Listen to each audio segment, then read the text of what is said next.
Hello and welcome to the World Athletics Podcast. I'm Ben Harlow and today's guest is US marathon runner Sara Hall. I just want to touch on how you are, because you've had a really crazy year, it's fair to say. Well, everybody has, but particularly in the last few months. How has things been for you?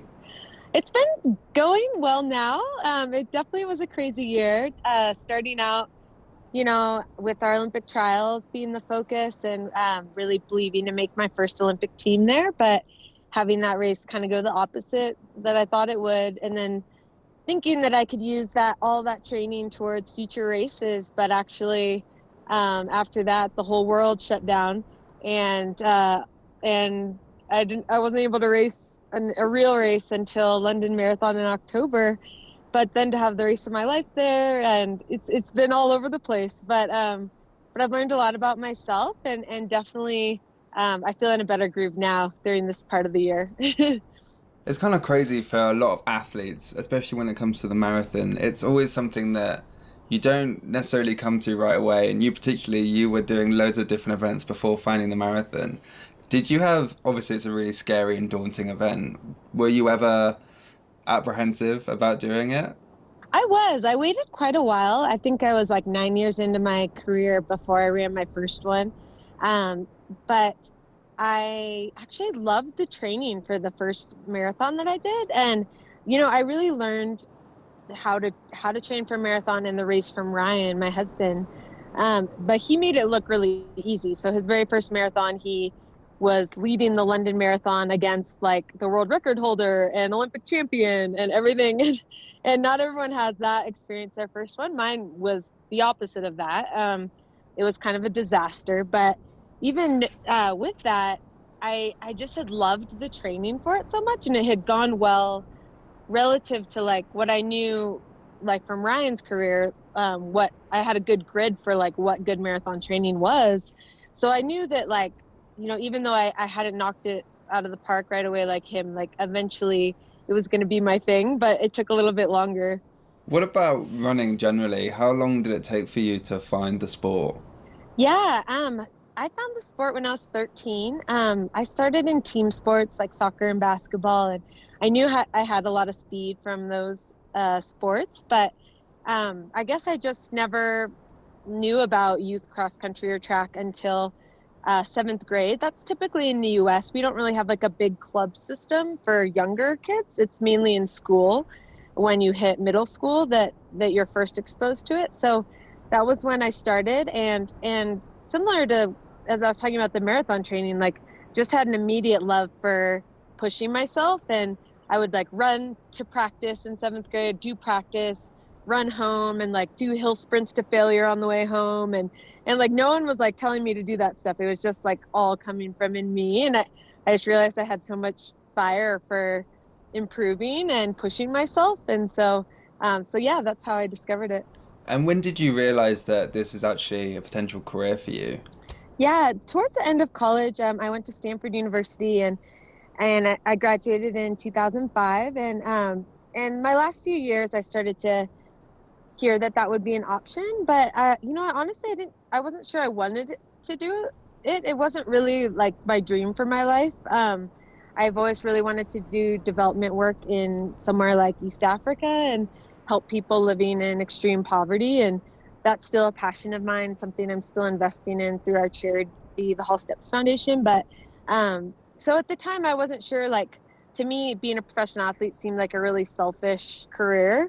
But I really felt like after praying about it, God showed me, like, you can do more for these people you want to help through your athletics than you can if you were just to move over there and work there.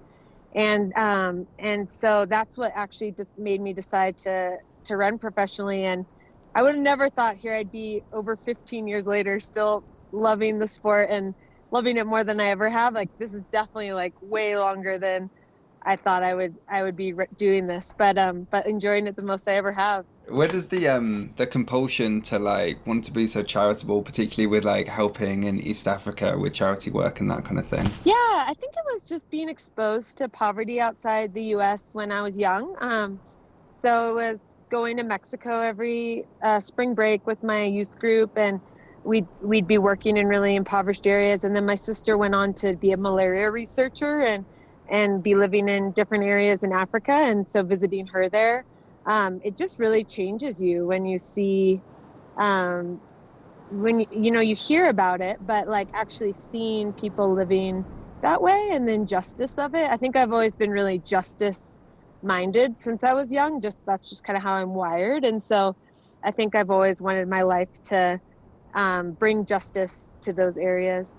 Okay. And obviously in college was sort of a pivotal turning point for you where you thought, okay, this could be a potential career for me. And it seemed like a really pivotal time in your life because that was when you met Ryan, your now husband. Stanford was a magical time. Like I loved my experience there, and I think Ryan definitely helped me go pro because that was his dream. So he had always dreamed about being an Olympic athlete, and then I knew I was more sure about him than I was sure about running, and but we ended up just kind of starting on this journey together, and we dated all 4 years of college, got married right after college, all around the same time that we went pro and got engaged around the same time, and it was all kind of this whirlwind, but we started out this career together, and we've always kind of been each other's support people even till now where he's my coach. Yeah, I mean, you've been on quite the journey just as a couple generally. I mean, rewinding back to sort of when you were at Stanford, which I remember I went to Stanford College earlier, well, in 2019 for the Prefontaine Classic. They were doing warm-up stuff there, and it was such a beautiful campus and setting to like, even to just visit, let alone be there at college. It must have been an amazing experience. It was, yeah, Stanford. So my parents went there, so I kind of grew up there, and we'd go to football games on campus and stuff, but I almost didn't go there because they were kind of nonchalant about recruiting me, and but I really just knew deep down that that was like where I was meant to be. That's where I'd found my people, and really the team was really what drew me there too. Was just I really learned how to work together with other women, which is something like a lot of times when you're a standout runner in high school, like you're not running with women, like you're running with the boys or running alone. And at Stanford, it was really, we were actually working together all the time and not competing with each other. And I felt like that dynamic was really unique and really special. Yeah, it's something that in athletics a lot of people do sort of struggle with how individual it is because in team sports you've got like a whole team to rely on, whereas in athletics it is kind of a lot more lonely sometimes. I don't know what your perception of it has been. For sure, yeah. Ryan and I left a team atmosphere back in 2010, so I would have never thought I would be able to still do this sport for 10 years alone, not really as a part of a team. But what's amazing is like there's always people that are brought into your journey at different points, no matter where we were living, to kind of whether it's just sharing easy runs with or pushing you in workouts. Like the running community is so special that I think as much of that as you want, like there's always opportunity for that, and that's been the case, especially here in Flagstaff, which is quite a mecca for distance running. So why are you in Flagstaff currently? Are you just on a training camp? No, we live in Flagstaff. So we made the full-time move here 2 years ago. And yeah, Flagstaff is great because, I have 4 kids. So we were looking at maybe moving somewhere to altitude. And Ryan and I love the mountains. He grew up in a mountain town.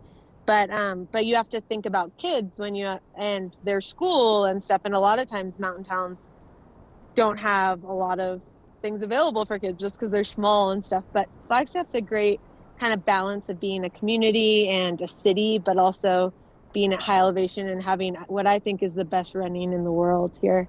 Again, sort of going back again, sorry to keep harping on about your college lives, but then obviously you and Ryan first got together and it was Ryan was really successful really early on in his career.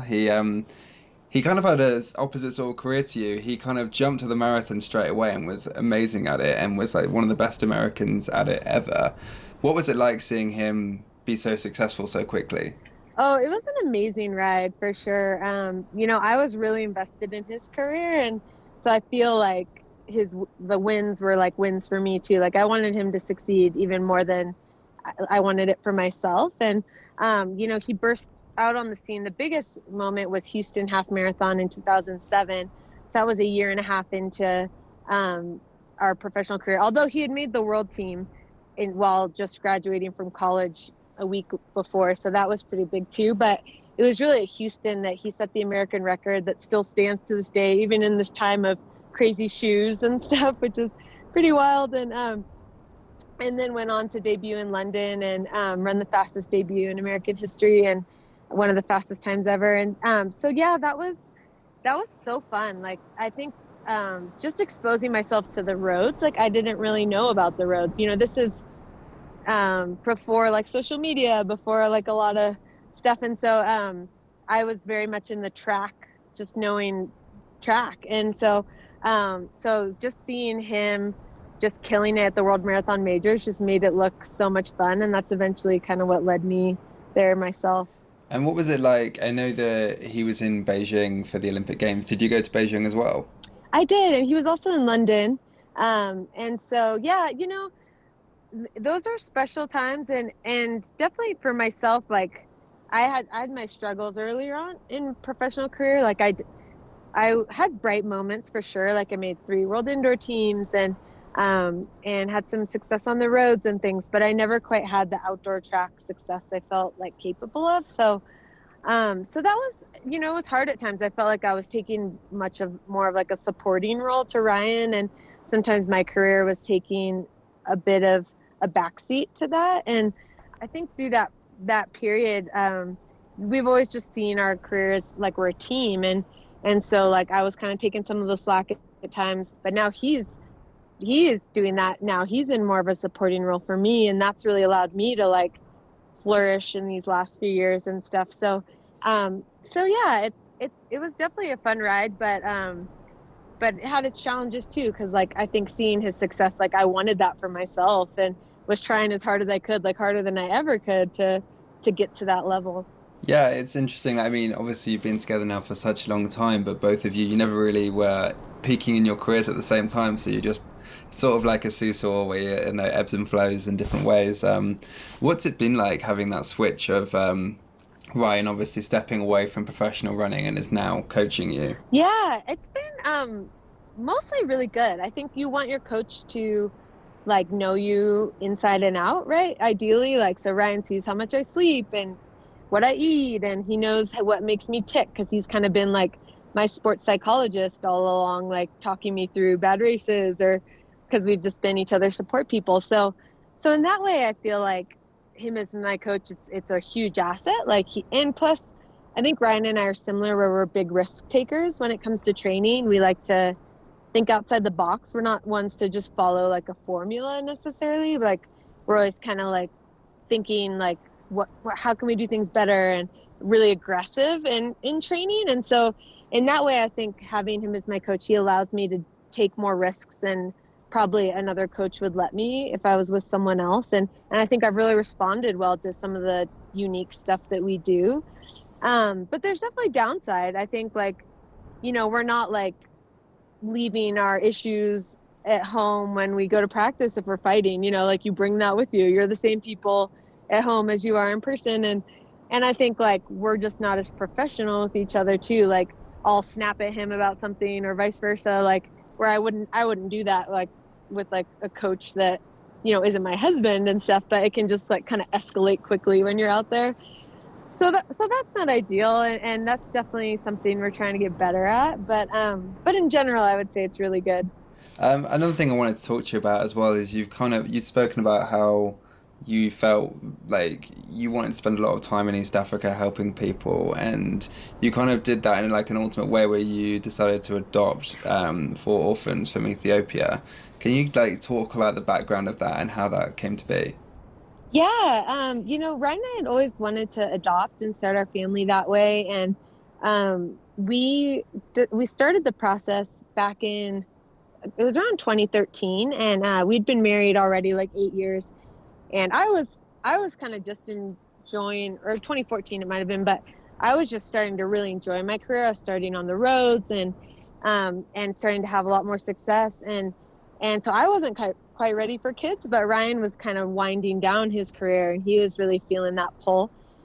And so we decided to start the process to adopt, and we were thinking we would just adopt like one little girl from Ethiopia, like an infant, because we never had kids. So start from the beginning, start from the baby stage. But really it was spending time over in Ethiopia and seeing in the orphanages, like there's so many older kids there that just the likelihood of them being adopted if they're older than 3 is like really low. And when we'd spend time with those kids, we'd be like, man, we would adopt like any of these kids, like they're amazing. And we kind of like that they're retaining a lot of their Ethiopian culture because we love the culture here. Like we already had a connection to the culture with running, and from our time training there had really um liked everything about Ethiopia. And so yeah, we ended up changing our paperwork and soon heard about our girls who had been waiting quite a while for a family. And our oldest daughter was pretty close to aging out where you're not able to be adopted after 16. And she was 15 and a half when we adopted her. And so yeah, honestly, it was pretty scary. Like it was definitely felt like a moment of like just kind of taking a plunge where you don't know. Like everyone we had talked to that had adopted older kids from Ethiopia had had like a really really difficult road um of those kids adjusting and like the trauma they've been through, and kind of walking that out and having them heal from that. And so we were kind of expecting that. Like we were going into it like this is like the end of the world as we know it. Like I'm probably not gonna be able to compete anymore. And but actually it was not that way at all. Like our girls adjusted really beautifully. We spent a lot of time with them in country.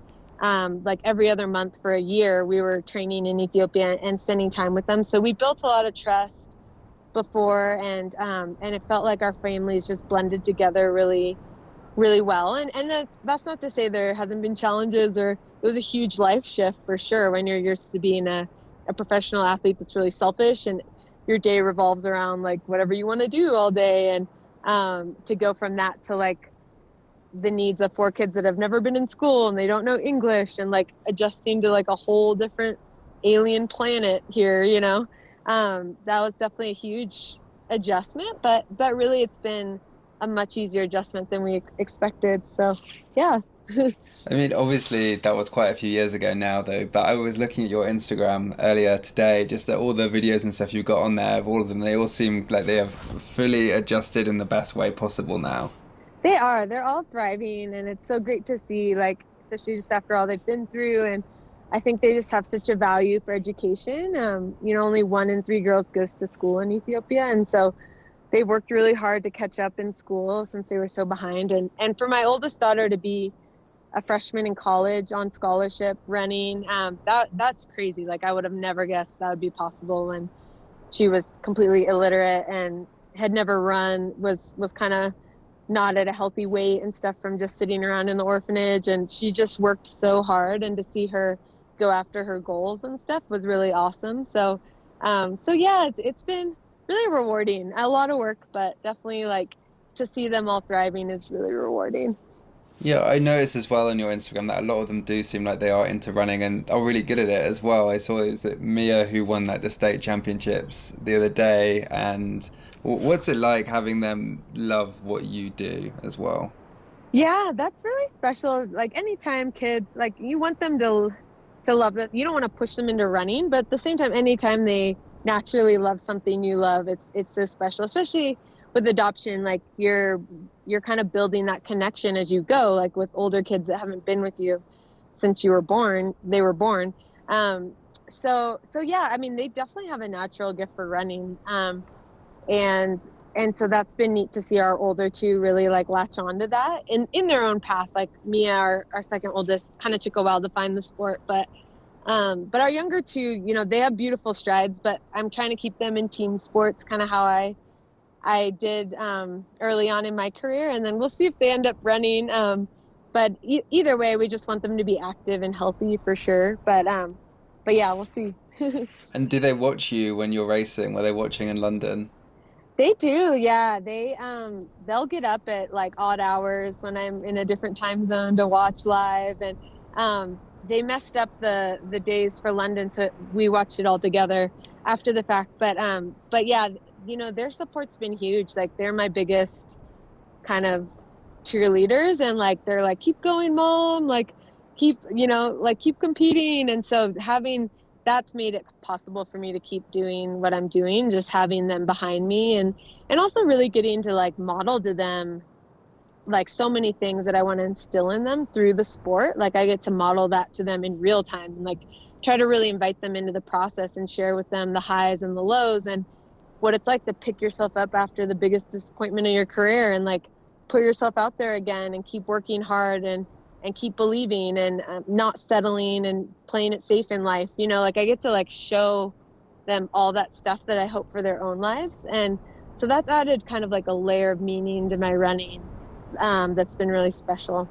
You just kind of touched on it there briefly, but you mentioned the Olympic trials earlier in the year and how that was like a really big disappointment for you and having to pick yourself back up again. How was it after you realized you had missed qualification? How did you deal with that after the fact? Yeah, it was hard. You know, the way we select our team is difficult. It's like unlike how any other country does it, especially when you run it on the most extremely hilly course in history. And so I think it's taken me a while to kind of process and just process the disappointment and just also like I don't know, I just invested a lot in that moment of just believing. I knew that course was going to be like a challenge for me personally, but I had really committed to the training, which was not fun. Like it was really extreme hills and all kinds of stuff, and really committed to it and really believed that like I had what it took. And so to get there and have it not be was really humbling. But you know, really, I came back to like how much I just love the sport still, and I'm just seeing so much growth from each marathon buildup, and I'm just like loving improving, and I just really love to just train hard. So even when there were no races during COVID, like I wasn't going to hit the couch. Like I like to train hard, and so I just tried to really focus on loving the grind, like falling in love with the work and believing an opportunity would come. And so that's what felt so rewarding for London to come and be able to take advantage of that. Talk to me about that experience of London and the whole having the quarantine bubble and all the build up and how what all of that was like, really. Yeah, so I feel so grateful for London, being willing to put together such an event with excellence. Like the London Marathon race committee just like thought of everything. Like we were, it was extremely safe environment. I can't imagine it being any more safe from the moment we left home to the moment we got home. Like, you know, we never stepped foot anywhere outside the hotel grounds besides the race venue. And even right after that, we were right back to the hotel. And we had like trackers on that would keep us within outside of 6 feet of everyone, that would beep if we got close, and they'd provide contact tracing. And so there were so many details they thought through, which was really amazing. Even like we had our own porta potty at the race, which is like every runner's dream, like have your own little section and like not have to be in line for a porta potty before a race. Like I don't know anyone's ever gotten that before.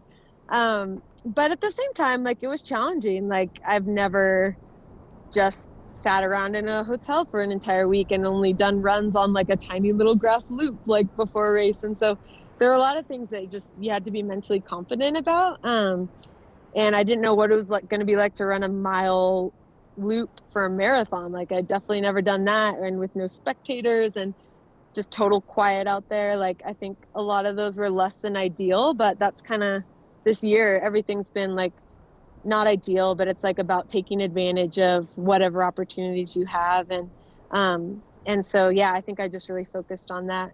What was the actual running the marathon like? I know a lot of athletes, they kind of, when they do these big performances, they don't remember an awful lot of it. How much do you remember? I remember a lot of it. I think like I wasn't really, since I ran almost the entire way by myself, like I think I wasn't caught up in like the competition as much, so much of the race. It was very much like me motivating myself out there.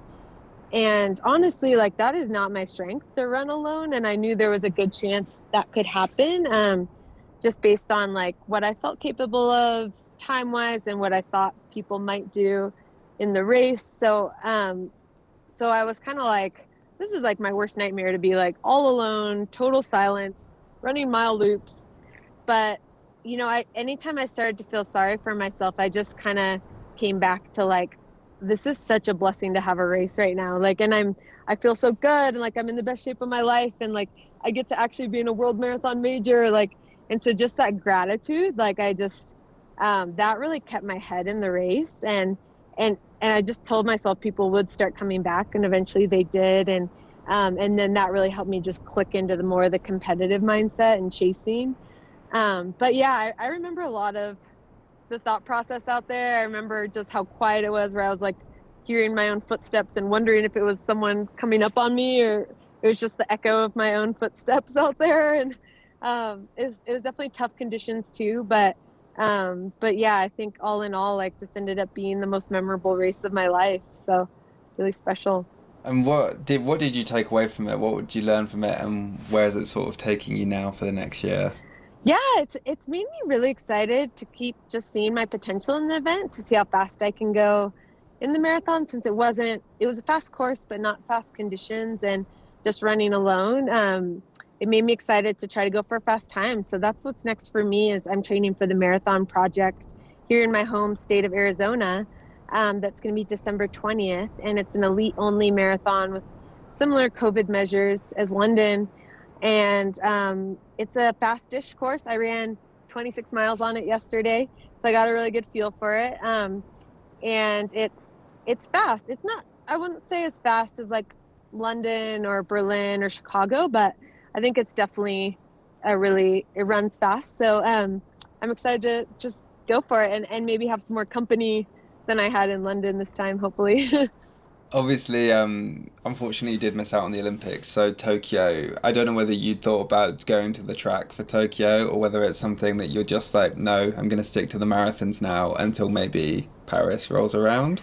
Yeah, I do plan to go to the track. So, honestly, the track has not been where my heart has been. I haven't raced on the track in over 4 years. It was the 2016 track trials. That was the last time I raced on the track. But actually, I've made a lot of growth in my strength since then. Obviously, in my marathon times, you see it, but I've seen it in the shorter events too. And I'm running my half marathons, the second half of them, pretty close to a standard pace for 10K. So I'm hoping once I only have to run one 10K that I can run faster than that. And yeah, so I'm excited to see what I can do on there. It's definitely, my heart's on the roads. My heart is definitely in the marathon, but I want to be an Olympian, and it's one experience I haven't gotten to experience yet. So I'm going to go for it for sure. That's awesome. That's cool. As well as an American, you've kind of also got Oregon 2021 or 2022 now to look forward to as a home world championships. Is that something you're looking at? Oh yeah, I can't wait for that. I was out in Eugene this August to run a half marathon time trial, and while I was there, I got to see the new stadium, and I was just blown away, like there's a stadium like that here in the U.S., and just made me so excited to compete in there. Hopefully the marathon would finish in there, and hopefully I'll have the opportunity to run some event there. But having a home world championship is huge. So definitely eyeing that for sure. Yeah, I mean, especially the renovations at Hayward Field, it looks incredible. I know a lot of people were really worried about the track because it means a lot to so many people, but what they've done with it is really, really stunning. Totally. I have to admit, after competing in the old Hayward Field, there is some sentimental value to that. And I think they did try to like retain some of the historic parts of it and stuff, which I didn't see some of the museum and things because I wasn't able to get inside. But I mean, this is pretty hard to beat what they have now. It's really exciting. Well, thank you so much, Sarah, for sitting down and chatting to me. And yeah, well, best of luck as well for hopefully the Olympics next year and then Oregon 2022 as well. Thank you so much. That's the end of this month's episode of the World Athletics Podcast. Thank you so much for listening or watching if you're on YouTube.